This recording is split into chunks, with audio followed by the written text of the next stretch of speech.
해조류 하면은 제일 먼저 떠오르는 게 사실 김이거든요. 전 세계적으로 저희가 제일 많이 수출하는 품목이기도 한다고 들었습니다. 맞습니까? 예, 맞습니다. 과거에는 일본에서 김을 가장 많이 생산했지만 지금은 우리나라가 세계에서 가장 많은 김을 생산하고 또 수출도 작년에 5억 달러를 넘어섰기 때문에 세계 1위로 돼 있습니다. 그래서 우리나라가 김은 아주 중요한 양식 품목 중에 하나입니다. 사실 김 종주국 하면 일본 이렇게 떠오르는데 박사님 생각은 어떠십니까? 40년, 50년 전만 해도 사실 일본이 김 양식 방법이라든지 또 이 종자 계량이라든지 이런 면에서는 우리보다 훨씬 앞섰습니다. 그래서 일본이 김 종주국이라고 했지만 사실 우리가 김을 먹었다는 역사적인 근거를 보면은 우리가 훨씬 빠르거든요. 우리는 벌써 삼국시대 때부터 김을 먹었다는 기록이 나오고 또 그에 비해서 일본은 그보다 훨씬 뒤인 에도시대에 이제 김을 먹었다 그러고 또 김을 양식한 기록을 보면은 일본은 기록에 남는 게 1660년대입니다. 그런데 우리나라는 1630년대에 광양에 사는 김여익이란 분이 김을 양식했다는 것을 기록으로 남겨놓았습니다. 그러니까 이것만 봐도 김의 역사가 우리가 훨씬 더 오래됐죠. 그다음에 또 최근에 와서는 김을 양식해서 마른 김으로 만들고 그것을 다시 조미김으로 가공하고 해서 산업화하는 데는 우리나라는 이 세 부분 산업화가 분화가 됐습니다. 그런데 일본은 현재도 산업적으로는 물김 양식하시는 분들이 그 마른 김 건조기를 가지고 마른 김을 만들고 그다음에 조미김을 만들고 2단계밖에 안 되거든요, 일본은. 그러니까 우리는 3단계로 벌써 분화가 됐기 때문에 훨씬 더 산업적으로 진전이 돼 있고 그러다 보니까 생산성이 높고 가격은 떨어지니까 가격 경쟁력이 높아지는 거죠. 그래서 이제는 우리나라가 김의 종주국이 맞습니다. 역사적으로도 그렇고 지금 현재의 산업적으로도 그렇고. 가공 기술이 발전되는 게 수요에서 따라오는 겁니까? 그렇지는 않습니다. 소비는 사실은 좀 정체 상태입니다. 우리나라에서는 정체 상태고 그동안의 김 생산량이 늘어난 것은 수출 수요 때문에 김 산업이 발전했던 거지 국내 소비는 사실 정체 상태였습니다. 이래서 좀 문제라고 할 수 있습니다. 외국에서 우리 김을 더 좋아하는 현상이네요. 그러면.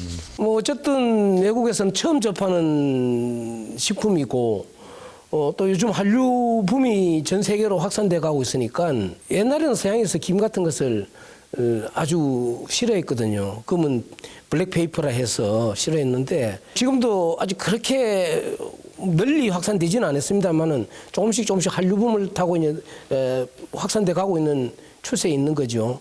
김 관련된 이 산업 전망은 또 어떻게 보십니까, 박사님? 전 세계적으로 그 김 수출은 늘어나고 있고 또 아직 김을 접하지 않는 나라가 많이 있기 때문에 세계화하는 데는 아주 그 전망이 밝다고 할 수 있겠습니다. 다만 아까 말씀드렸다시피 국내 소비가 늘어나지 않는 것은 그동안의 김이 너무 생산 경쟁으로만 일관되어 오다 보니까 품질 개발에는 굉장히 등한시했습니다. 산업 구조가 어쨌든 싼 김을 만들면 됐기 때문에 지금 사실 저급김이 양산된 체제라고도 볼 수 있죠.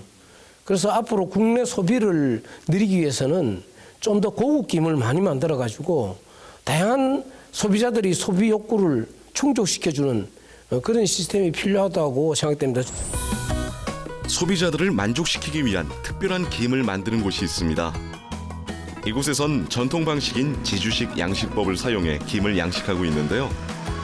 조수간만의 차이를 이용해 김을 키웁니다. 평소에는 김을 바닷속에 담가두었다가 썰물 때에만 김을 끌어올려 햇빛을 받도록 하는 거죠. 다른 김 양식법에 비해 손이 많이 가고 성장 속도도 더딥니다. 하지만 그만큼 김의 빛깔과 풍미가 남다른 고급 김이 탄생한답니다. 전라남도 장흥군. 이곳에선 부유식 양식법을 사용해 김을 재배합니다. 부유식 양식은 지주식에 비해 잡조류가 많이 달라붙는 단점이 있습니다. 이렇게 되면 김의 품질이 떨어질 수밖에 없죠. 하지만 장흥에선 김발을 공기 중에 노출시켜 부유식 양식의 단점을 극복하고 있습니다. 이를 통해 지주식 양식 김에 못지않은 맛과 빛깔을 지닌 고급 김을 생산해내고 있죠. 이뿐만이 아닙니다. 김 양식에 흔히 하는 유기산 처리도 하지 않습니다. 농사로 비유하자면 무농약 농사를 짓는 건데요. 생산 비용이 2배로 들지만 고급스러운 맛을 위해 이 방식을 고집스럽게 고수하고 있습니다. 김의 품종 개량을 연구하기도 합니다. 해양수산과학원에서는 여름철에도 생산 가능한 김 품종을 개발하고 있는데요. 기후변화를 위해서 해양 환경도 많이 변하고 있거든요. 우리나라에서도 보시듯이 수온이 많이 높아가고 있습니다. 그래서 이것에 대응하기 위해서 고수온 품종을 개발하기 위해서 하이탄시스 김도 도입을 하고 국내 정도 선발해서 이 여름철에 김을 생산할 수 있는 방법을 찾고자 지금 하고 있습니다. 김은 낮은 수온에서만 자라기에 여름에는 양식이 불가능합니다. 지구 환경의 변화로 바다 온도가 높아지면 품질이 좋은 김을 얻기가 더욱 어려워지죠.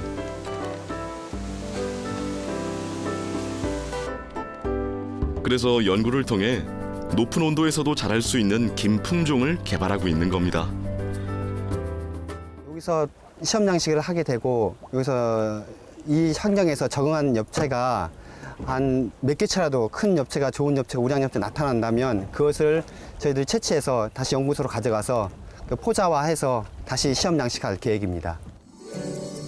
소비자를 만족시키기 위한 품질 좋은 김 개발은 지금도 진행되고 있습니다.